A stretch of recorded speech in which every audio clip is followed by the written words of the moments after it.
بسم الله الرحمن الرحيم. magacaygu waa Cabdilaan Axmed Faarax waxaan rabaa inaan halka ku duubo maanse aad iyo aad u kooban oo ku saabsan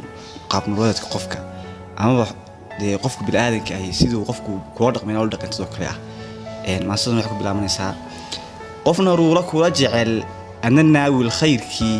qofka necab libtaadana annatiisa hawni dadka kaad u necab tahay naxli iyo xumaatiyo haw muujin nacabkee niyadun ku hay abid ha ku oran naflaha hadal naafeeyo oo guba nidaam xumo dhankaaga ah dadku yaanu ku nicin daraaraha nurkuudu oo naqa eebe ku baxo noqo ruux xamdiyo oo mahad uu ku noolow marka nabar ku gaaray daraaruhu ku naaraan noqo ruux dul qaato nimca eebe uu sugaa ruux naftiisa ku huray adna nabar ha gaarsiin noloshaada ruux jecel